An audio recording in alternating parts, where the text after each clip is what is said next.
পারবে না। আমার কাছে যেমন প্রিয়তমার ইথিকা পলকে আমার অসাধারণ লেগেছে। সারপ্রাইজ, খুব ভালো কিছু আসছে ইনশাল্লাহ, এবং খুব খুব অল্প সময়ের মধ্যে। আমি তো ওই যে কচ্ছপের মতন গুটি গুটি পায়ে সামনে আগাচ্ছি, এখন দেখা যাক কি হয়। আমি একটা জিনিস বিশ্বাস করি, শুধু সৌন্দর্য দিয়ে ফিল্ম ইন্ডাস্ট্রিতে টিকে থাকা যায় না। কিছু কিছু বাংলাদেশি ক্রিকেটারদের যেমন বিশ্বে চিনে, সেরকম এখন আরেকজনকে বিশ্বের অনেকেই চিনে, সেটা হলো সাকিব খান অফকোর্স। তো এরকম আমি চাই যে আমাদের বাংলাদেশ থেকে আরও অনেকেই বিশ্বে পৌঁছে যাক এবং নানানভাবে যাক, সেটা সিনেমার মাধ্যমে হোক, সেটা ক্রিকেটের মাধ্যমে হোক, বা সেটা এরকম বিউটি প্রেজেন্টের মাধ্যমে হোক। তো এটা অনেক গর্বের। ঘোষণা তো আসলে প্রোডিউসার দিবে, আমি কি করে দিব? প্রোডাকশন হাউস দিবে, ডিরেক্টররা দিবে। সারপ্রাইজ, সারপ্রাইজ, খুব ভালো কিছু আসছে ইনশাল্লাহ, এবং খুব খুব অল্প সময়ের মধ্যে। আমি জানি না, আর জানলেও বলবো না। আচ্ছা, আমি অনেস্টলি আমি মিথ্যা বলতে চাই না, সেটা আমি জানি, কিন্তু সেটার জন্য একটু অপেক্ষা করতে হবে। খুব ভালো কিছু আসছে, এবং ইনশাল্লাহ যেহেতু সুরঙ্গর পরে একটা কথা ছিল যে অনেক দিন হয়ে গেল আমার নেক্সট কি প্রজেক্ট আসবে, তো সেখানে দাগি এসছে।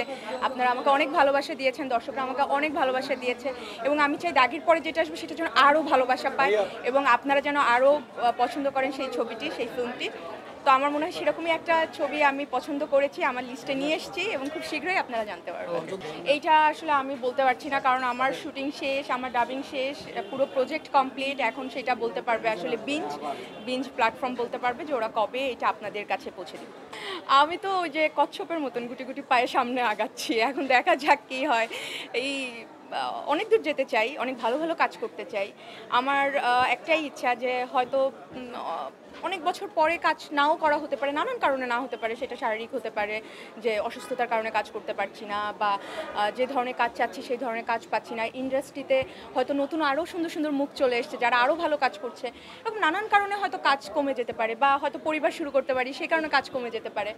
তো তখনও যেন, এখন যেমন দর্শক আমাকে ভালোবাসছে, আমার কাজ দেখে প্রশংসা করছে, ডিফারেন্ট ক্যারেক্টার করতে পারছি, এখন যেন আরও এরকম ডিফারেন্ট ক্যারেক্টার করতে পারি, এবং সেগুলো কাজ যেন বেঁচে থাকে, সেই কাজ দিয়েই যেন মানুষ আমাকে মনে রাখে। আমি একটা জিনিস বিশ্বাস করি, শুধু সৌন্দর্য দিয়ে ফিল্ম ইন্ডাস্ট্রিতে টিকে থাকা যায় না। ফিল্ম ইন্ডাস্ট্রিতে টিকে থাকতে হলে তাকে অবশ্যই পরিশ্রম করতে হবে, তাকে অবশ্যই অভিনয়টা জানতে হবে, এবং ধৈর্য ধরতে হবে। এই তিনটা জিনিস খুব জরুরি। আমি ধৈর্য ধরেছিলাম, অনেক পরিশ্রম করেছি। যারা আমাকে দেখেছেন আমার এই প্রায় 15 বছরের ক্যারিয়ার, যারা জানেন তারা জানেন যে আমি কিন্তু একদমই আসলাম আর জয় করলাম এরকম না। এখনও আমি জয় করতে পারিনি, কিন্তু আমি এখন চেষ্টা করছি আমাকে ভেঙে ভেঙে আরও যেন সুন্দর সুন্দর কাজ আমি দর্শককে দিতে পারি। তো আমার মনে হয় যে এটা অনেক সহজ কোনো পথ না, এটা খুব কঠিন একটা পথ।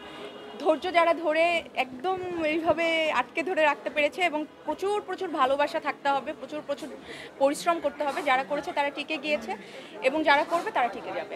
আর বাইরের আর দেশের এরকম আমি ভেদাভেদ চাই না যে দেশীয় হিরোইনই হতে হবে বা বাইরের কোনো হিরোইন কাজ করতে পারবে না। আমার কাছে যেমন প্রিয়তমার ইথিকা পলকে আমার অসাধারণ লেগেছে, এবং তারপরে তো বরবাদ, ও মাই গড, কি অসাধারণ তার অভিনয়। তো আমার কাছে তো আমি ওই ক্যারেক্টারে আর কাউকে ভাবতে পারিনি, আমার কাছে তাকেই মনে হয়েছে অনেক ভালো।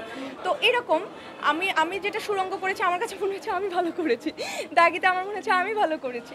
তো এরকম যেই চরিত্রের যে আসলে মানানসই তাকেই কাস্টিং করা হয়, তাকেই হয়তো কাস্টিং করা হবে। হ্যাঁ, তারপরও আমি চাইবো যে আমাদের বাংলাদেশে অনেক সুন্দরী এবং গুণবতী রূপবতী অনেক হিরোইন আছেন, অনেক অভিনেত্রী আছেন, তারা যেন কাজের সুযোগটা একটু বেশি পায়। Thank you.